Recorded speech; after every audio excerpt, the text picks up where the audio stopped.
I don't care about our click-through rate on the ads, about the conversion rate, the number of leads that we are sending. We just care about the revenue and the profits that the client is doing with our services. That's the only thing that matters in our business is revenue and profits.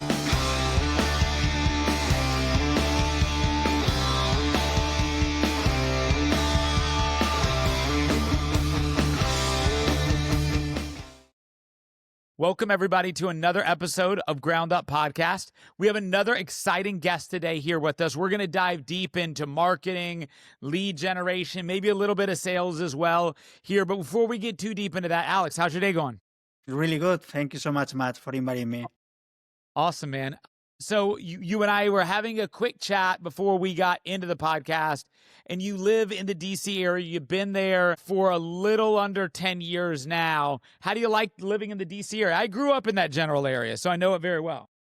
Well, I love it. It's a quiet city, not that big as New York So yeah, a lot of green spaces. I have 2 kids, so growing the kids when they were toddlers here was really nice. Nice. So what made you go to DC? Like why did you end up there? There was an opportunity for my wife. Our daughter was newborn at that moment. And we decided, okay, it's a good opportunity for her to start speaking English as a native language. So we come here. Our second son was born in Washington, D.C. So we were supposed to be here only for 3 years. It's been already 12. Is it DC for the rest of your life until you foresee it? Is that like the long-term plan, or do you have not thought that far ahead? We don't plan that far, but we are happy here. So let's see. Gotcha. And where are you originally from, Alex? I'm from Spain, from a small town in the north of Spain, in the middle of the Pyrenees Mountains, although I live in Madrid for 15 years. So, a la Madrid. I am a Real Madrid fan. Are you a Real Madrid fan, or are you a Barcelona? Yeah. Okay. Make it short. Just maybe end the podcast a little bit early if you told me you were a Barcelona fan who lived in Madrid for a while. So, I'm a big soccer fan. I know that is not a wildly popular sport here in America, but I fell in love with it many, many years ago. So as soon as you tell me you're from Spain, I knew that soccer probably is a topic of fun discussion for us. Alex, we talked a little bit about what you do prior to the podcast, but for our audience, if you can, tell us a little bit about your company, tell us a little bit about what you do, and don't be afraid to go into some details with it. Sure. So I have a digital marketing agency called All Marketing Services, and we specialize on online advertising, lead generation, running ads for our clients. And one of the things that make us different is that we integrate conversion rate optimization as part of our managing services. So we cover the full funnel. Some agencies just focus on clicks, number of leads, but if those leads doesn't convert into a client, it doesn't make any sense. So we try to cover the full funnel from people seeing an ad, make it attractive so they click on the ad, they land on the landing page, and they convert, they make a phone call, because we specialize on lead generation. We don't do e-commerce. We just work with services companies. So is the majority of the ad campaigns you do, is it through like social ad campaigns, or do you guys doing PPC, or a combination of the two, or others? Google ads and Microsoft ads, and we do some Meta as well. But ads can be 2/3 of what we do. I know a little bit about ads. I sold advertising for many years, and obviously in the space I was in, it was the automotive dealership world, and I'd say 95% of the ad spend was done on Google if it wasn't spent in third-party lead sources, stuff like Cars.com, Auto Trader, places like that maybe people not from the space are not as familiar with. I didn't see too many people spending with Microsoft. I didn't see too many people spending through social in that environment. But now as I've become an entrepreneur and have met with many other companies, that's a more common thing that I see. Now, when you meet with a prospective client, how do you determine that this client is better to spend budget on Google versus Microsoft versus social? Do you have kind of a strategy on what types of business and what type of customers fit best in those profiles, or how does that work? I mean, I always recommend to run Microsoft ads. Might have only a 7-8% of market share in the search space. Google used to have 90, probably now with AI, ChatGPT and other AI LLMs, probably has dropped to 75, 80.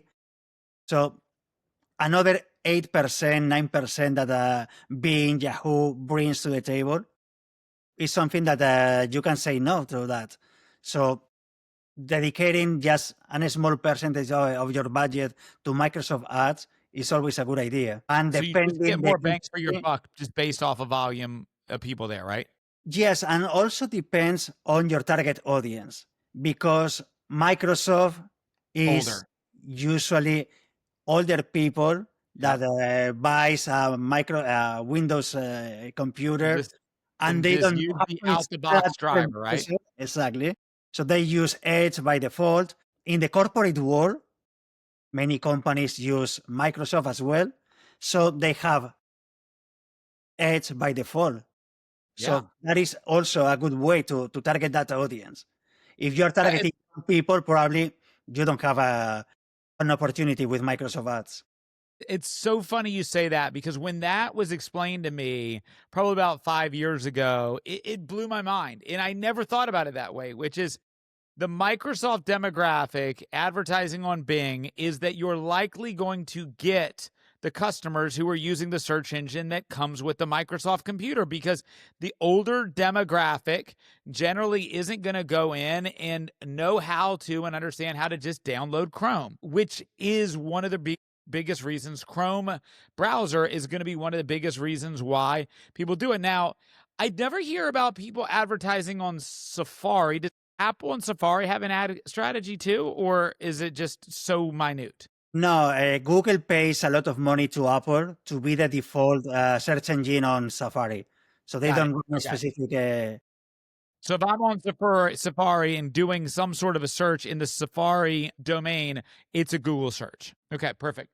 And I would imagine, correct me if I'm wrong here, and what you said is that if you're targeting a very young audience, let's say an under 30 audience, that you're maybe going to be more commonly inside of the social, inside of the meta-based ads. When you're targeting an extremely young audience, that maybe 25 to 55 year audience is maybe going to be on Google, and then the 55 up would maybe be better to be defined and aligned under Microsoft. I mean, and it's not an exact science, but if we're looking at demographics, that might be where you can get your best bang for your buck, right? And there is also a huge opportunity right now with Microsoft that is the LinkedIn audiences. Ooh, yeah. Microsoft bought LinkedIn a few years ago. So now you have access to data that is on LinkedIn. So you can create an audience based on chief marketing officers for law firms. Got it. Okay, so if you're doing business to business marketing, there's that, and that's one thing that I've done a little of, which is I've done a lot of B2C marketing, which obviously the personal demographic information that comes with Meta and that's in Google is great, but the alternative aspect of targeting based off of roles, titles, and demographics, not just keyword search terms, makes a differentiator as well on Microsoft. Yes, exactly. Awesome. So perfect. How long have you been running your business, Alex? How long have you been in business? I started at the end of 2017. Okay. And what would you say right now is the thing that you guys do better than anybody else that you would consider your competition?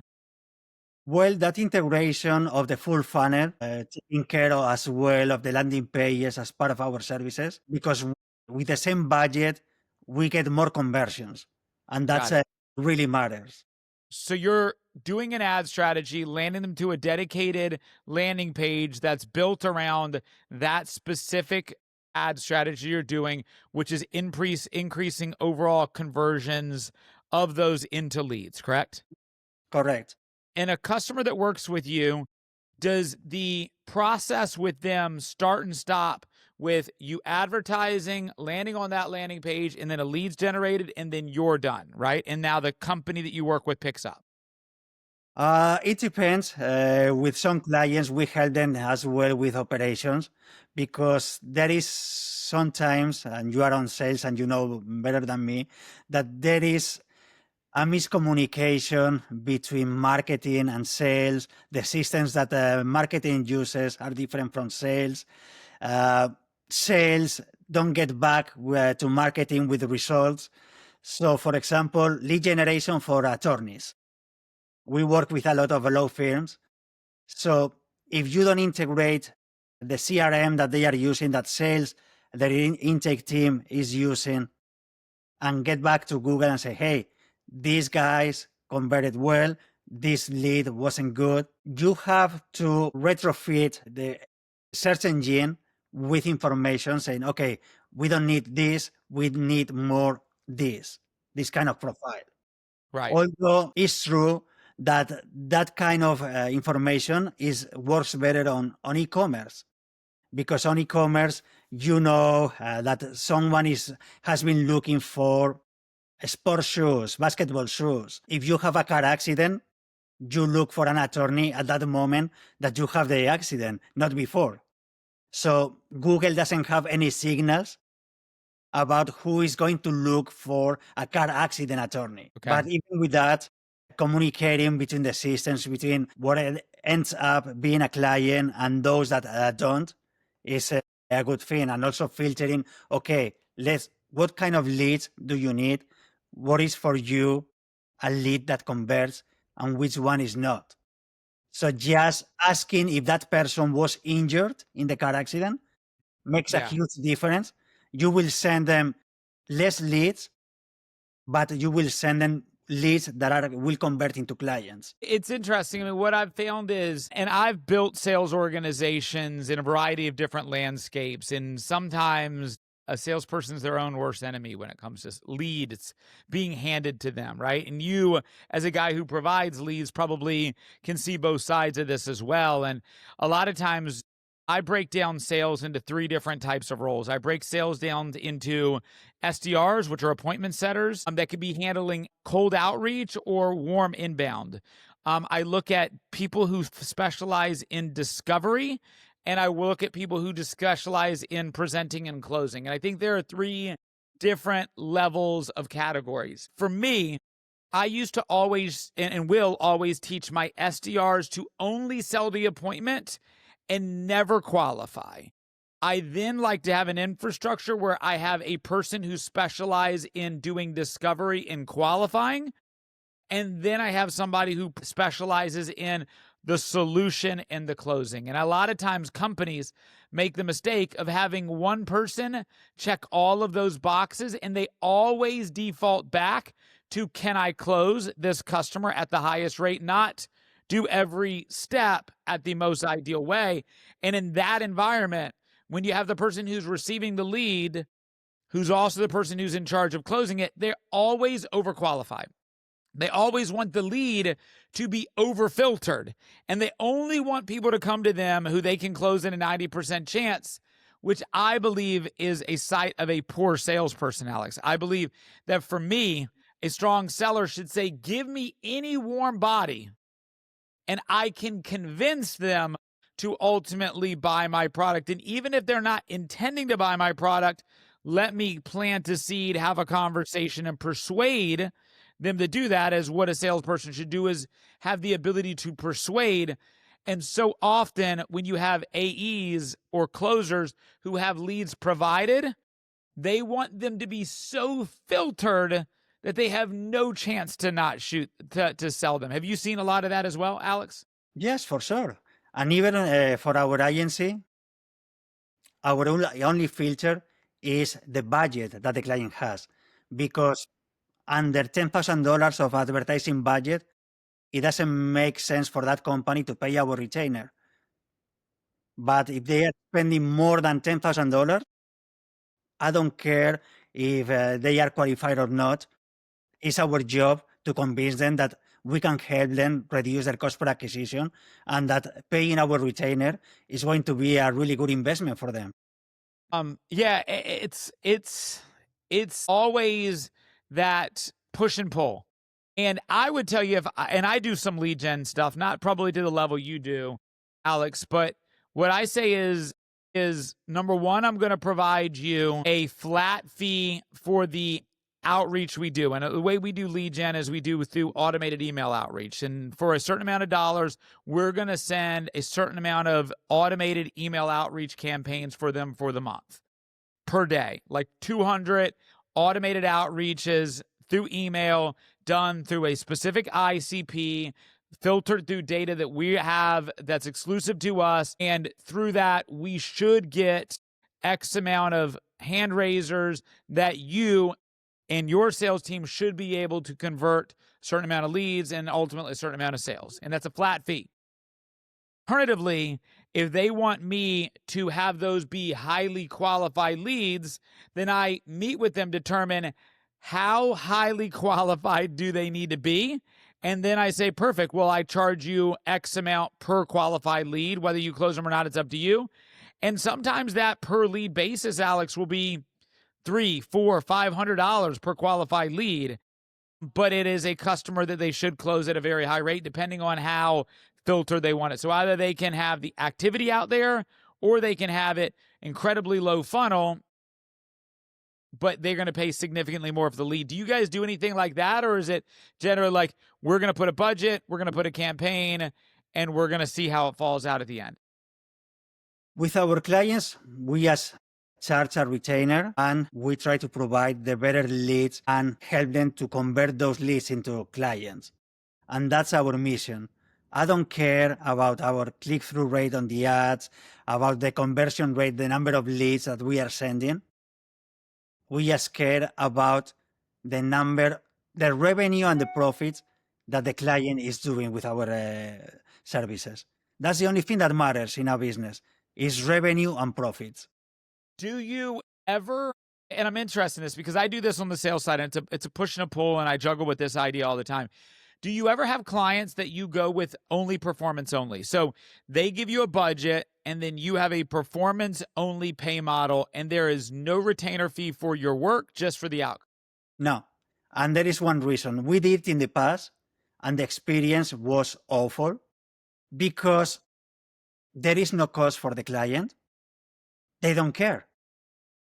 So you need something from them, and they won't respond because you are their lower priority, because you are not costing money. So, but there's still money being spent on the budget, though. No. Yeah. And I ask this question only to say, Alex, I do a similar model at times. And I do two different models. I kind of just share with you. One, I charge a flat amount of $1,000 a month, flat fee. We do a certain action. The outcome is up to you. And then the alternative is we charge you substantially more for the outcome. But at the end of the day, what I am charging them is exclusively in my control. And so if I'm able to get a lead, a submitted lead to a landing page, put into your CRM, then that's what you're paying me for, not anything that you do after. And so the only way I will do a performance only thing would not be tied to your ability or their ability to close that deal or to generate revenue off that deal. It would be my ability for my actions to get my outcome. Sometimes I don't want to do that because I'd rather have the predictable aspect of it. But what are your thoughts as I say that? I don't like that model because with advertising, I can send you hundreds of leads every day. Right. And Google loves to do that. Google wants you to spend a lot of money. So they force you, or they try to convince you to use broad match. And with broad match, you get a ton of leads every day. But they are not going to convert. So yes, I can cheat you and say, hey, I'm going to charge you X money for every lead that is on your CRM. Yeah. But if they don't convert that into clients, that client, after 2 months, is saying, wouldn't keep using it. I have paid you $10,000. I only did 5,000 with those clients that I closed. It's not a good business for me. It would only incentivize you and other people like you to just be able to just flood them with a ton of leads, make the money up front, not necessarily focus on the quality. I get that. And that's why for us, when we do the per qualified lead basis, we add that extra filter of we've got a team.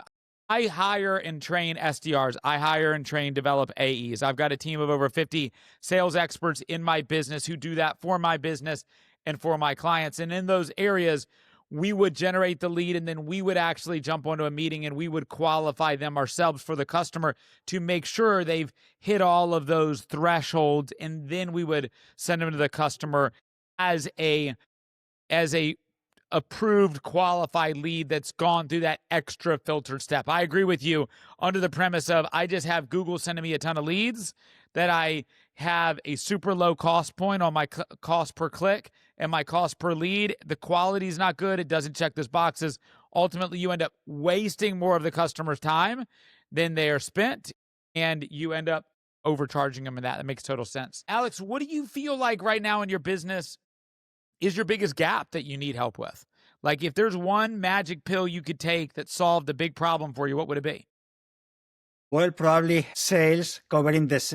We are so busy working for our clients that Yeah. we don't dedicate enough time for our sales processes. Okay.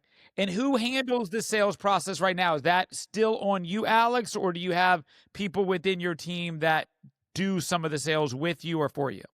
I have some SDRs that help me with appointments, but the closing, I do that myself because I have hired sales director, didn't work well. If you don't have experience, hands-on experience on advertising, Yeah. closing and convince, depending who is your counterparty, is going to be complicated to close that deal without real knowledge, real experience on advertising.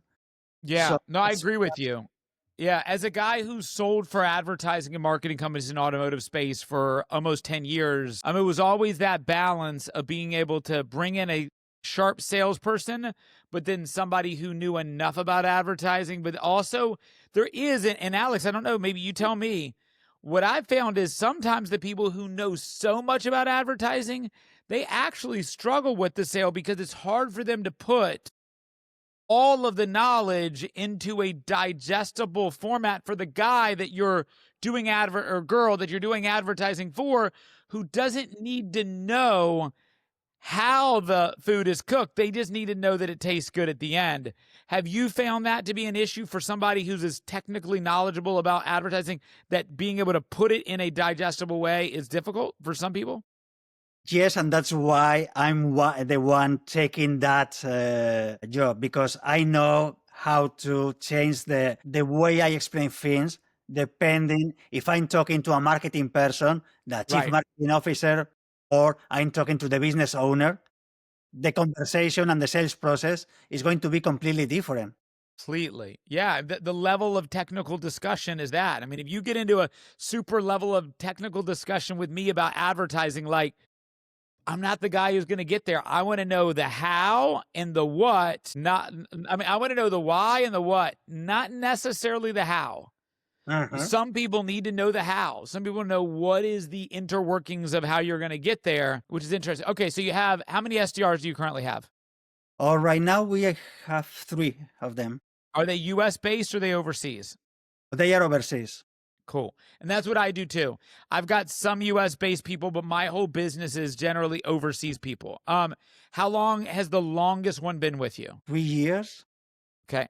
Now, the question I would ask you, Alex, have you at all considered developing that SDR to be your next presenter, your next account executive? It's complicated with people overseas. Big companies want to talk to someone that is in the US, that I have a strong accent, but it's not the accent that a person in the Philippines or in other countries have. So I get it's it. Yeah, I understand. I having completely someone get it. local, and Yeah.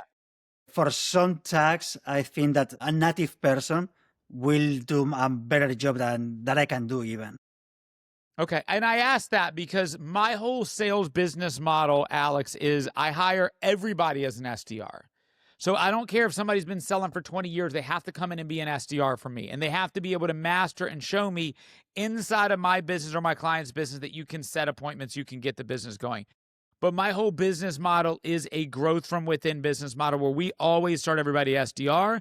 And within 3 to 6 months, we're generally developing them to be a discovery specialist. And then we're developing them to be a presenter and a closer. Now, I, like you, have a lot of my staff. The majority of my sales staff is overseas. Now, I filter very heavy for accent, professionalism, the ability to present as an American as best as possible. But most of my people are not from America in that regards. But we do create a growth from within structure, and that gives me a massive advantage in regards to having access to really strong talent in that regards. I can see why, depending on where your SDR is from, where that could cause a limitation. Now, you mentioned the Philippines. I have made a decision over the past 6 months to not have anybody from the Philippines in my sales operation. I have a lot of Philippines people in my business, customer Mhm. service, marketing, administrative stuff. But I have found personality traits of people from the Philippines. They're too nice and they're not adaptable to sales because they're so friendly, they're so nice, and they're great for customer service and administrative roles, not assertive and aggressive enough for sales role, at least the way I teach it. Has that been an obstacle for you if you are using people from Philippines for sales? Yes, you're right. Probably they are too nice sometimes. Yeah. That might be an issue. They are not aggressive enough. Yeah, and I, like I said, I have a ton of people from Asia. I have a lot of people from Pakistan, a lot of people from Philippines. I don't use any of them customer facing on sales for that reason. I generally go for people from Latin America and select African countries for sales because they have the personality traits with more assertiveness and aggressiveness in that landscape. And that has helped me. Now, do you, if a customer that you work with, that you're generating leads, if they need help with an SDR, do you supply that through your team, or your SDR is only internal use only?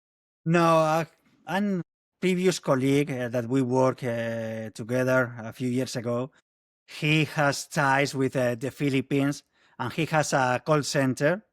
So Okay, I always work with him and recommend got it. him to clients. Makes sense. So when your client needs an SDR, they need an appointment setter, you have a connection that you work with, that you trust, that has the ability to supply that need to your clients, but it's Yes, an because extra, this it's an guy has outside been in company. intake teams for a lot of years. So I trust him. I know that he knows the business, that That's he awesome. knows how to train their team. So yeah. Let's forecast 5 years from now, Alex. Where do you envision your business being 5 years from now in comparison to where it is today? Of the highest standard that I set, the quality of the services we provide, growing our size by 5 times in 5 years, it doesn't make any sense. Our size is good. We can grow maybe in a 10, a 15% every year, but I don't want to do more than that because I don't want to the quality of our services be compromised Correct. because of growth. Right. In a service-based business, scaling at that rate is not necessarily the best thing for you. I would say that what might lend you to is that maybe you can, and I've actually had a lot of fun doing this past 6 months, which is every once in a while when you kind of hit that bandwidth capacity, Alex, you get to fire that headache of a customer, get them off your book, and Mhm. that gives you the opportunity to bring in a customer that you can sell differently without the headaches in front of you.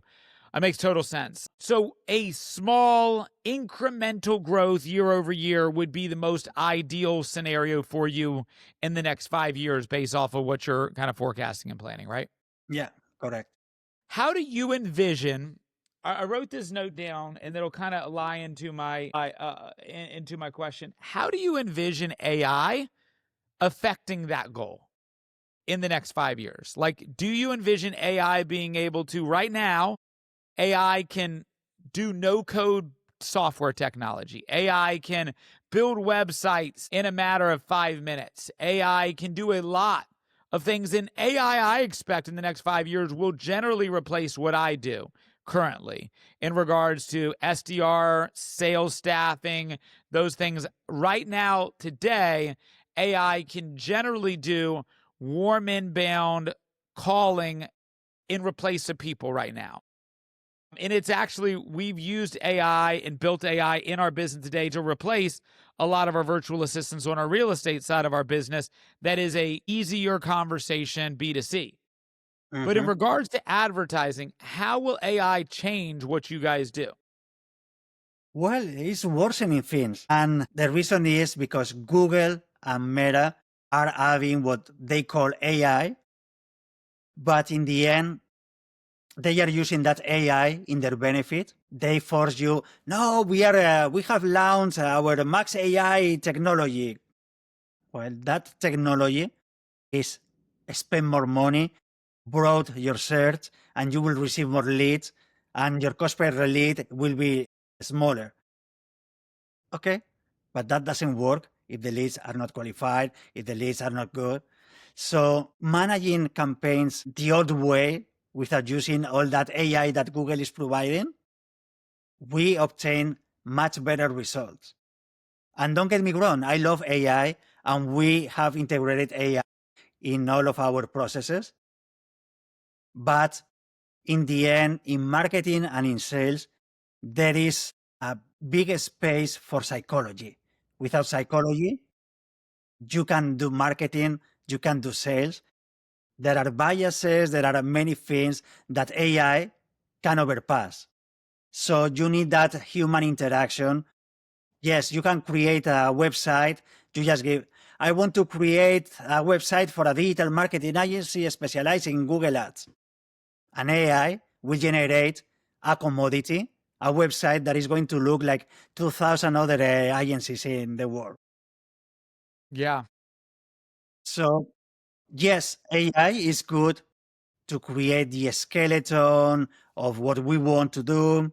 But after that, there is a lot of work adapting that. And we use AI also to analyze data, because a lot of our work is analyze the past, see what happened, try to figure out why it happened with and extracting the raw data from those tools. AI can process and can find patterns that you tell the AI, and you train the AI to find those patterns.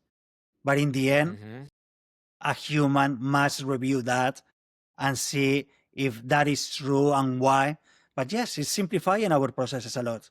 Something that might take us 10 hours, now maybe it's 5. So AI is really good for us, for sure. Yeah, I mean, I put together yesterday, I had a consulting client come to me and we put together a custom proposal.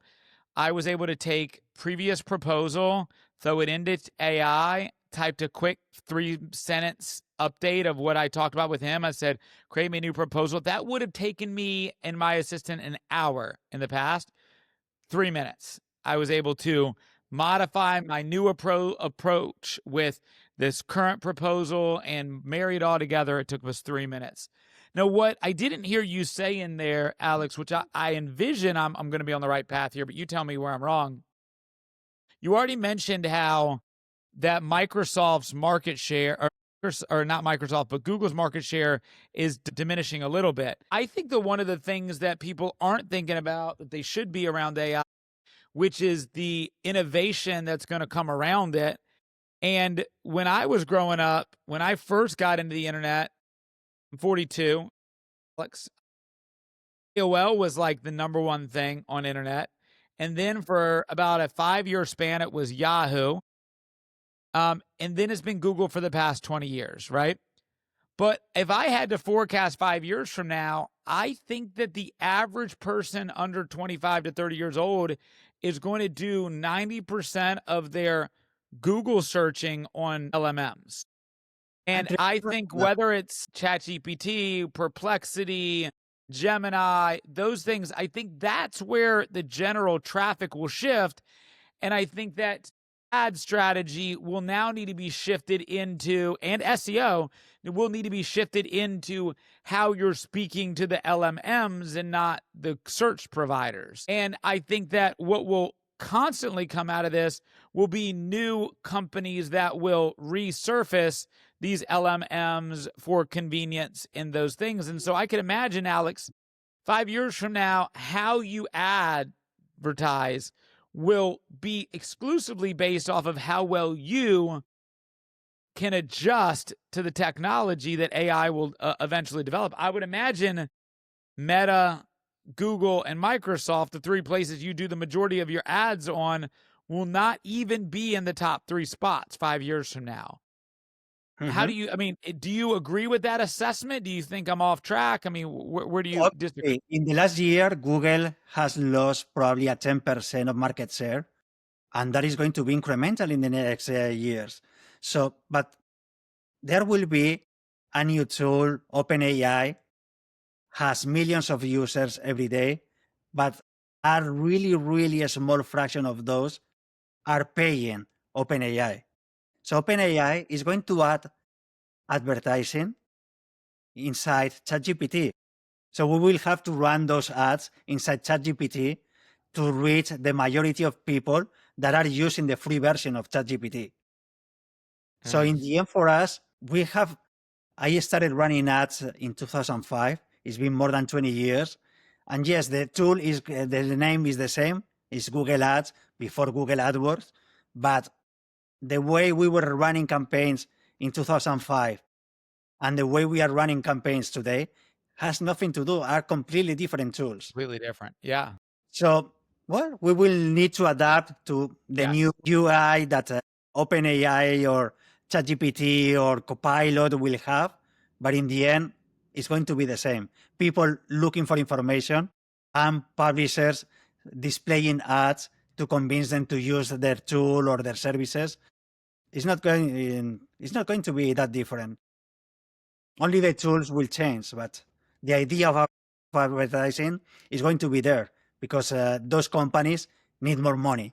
And with subscription services, they are not going to get to where they are right now. In the moment OpenAI goes public, they are going to add advertising for sure.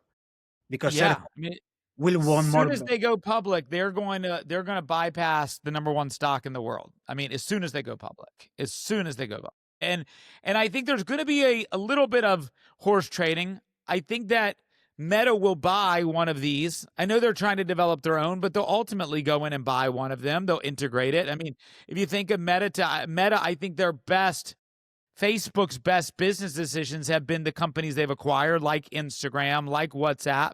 Those platforms, adding them into their Meta ecosystem is great. And I think that Meta will ultimately not buy OpenAI, but maybe they buy Perplexity, or maybe they buy a cloud, or one of those kind of second tier ones. I think OpenAI is going to run in its own lane for a while. I think that Google is trying to make Gemini more mainstream, but I don't think they're doing a very good job of it. And I think there's going to be a lot of that. And I think there will eventually be some consolidation. And then I think that you'll see the rich get richer in that segment. I see it on my side of business. Coming from the automotive world, voice AI is a huge thing.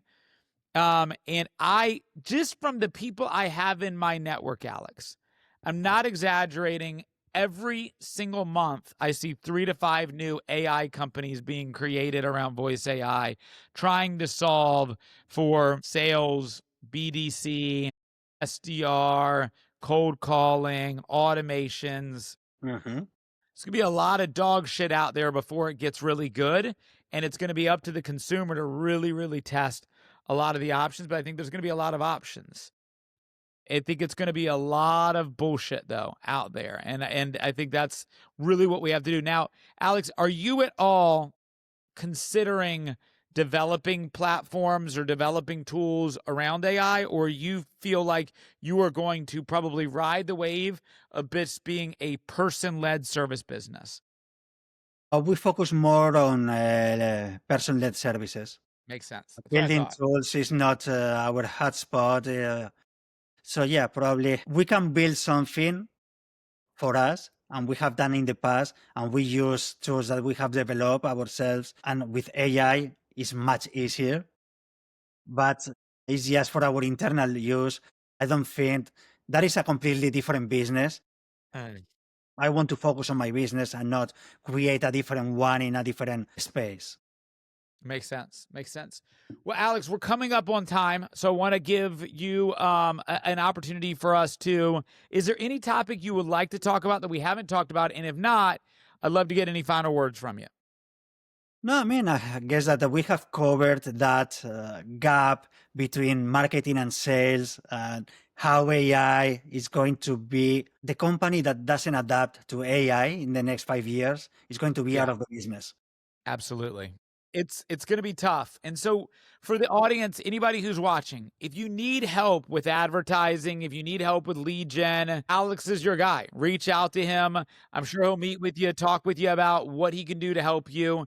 If you then need help on how to then sell those leads at a better rate, reach out to me. I would prefer to teach you how to do it. I'd prefer to teach you how to sell your deals at a better rate than to bring in the staff. But if you need supplemental staff with SDRs, AEs, those types of things, we've got you here at Spinwheel as well. But what I would rather do is to be able to show you how, when you have a campaign like Alex is going to provide to you, that how we can build an infrastructure within your team to close at a higher rate than you would expect you can close, utilizing an appointment setting approach, discovery, and then a closing approach. And if you do those in 3 separate steps, I think I can show you how to increase effectiveness of those pretty drastically. Alex, before we go, any final words? No, we have covered everything. So yeah, you're right. We need to cover that gap and convert those leads, that effort that you're doing in marketing. It doesn't translate to business. And there is a huge part that in service-based companies happens offline. So if that process is bad, if you're working with the best company in the world generating leads, if your sales team can't close those leads, you're spending a lot of money for nothing. And if you're using the same sales approach for your outbound, your inbound, your meta leads, your Google leads, then you're making a mistake, because there is a different approach that should happen for every single one of those scenarios. Those conversations, those customers need to be approached differently. And if you need help with that, by all means, between Alex, myself, we'd be glad to help you out. So Alex, I appreciate you giving us the time here on a Tuesday. If there's anything we can do to help you, Alex, feel free to let me know. And for the audience, if there's anything that Alex can help you, reach out. We'll be placing all of his information in the bio. So if you want to reach out to him, do. If not, in the meantime, the engagement's appreciated. Like, comment, share, subscribe. The more people we can get this message in front of, the more people we have an opportunity to help. I appreciate you guys. Have a great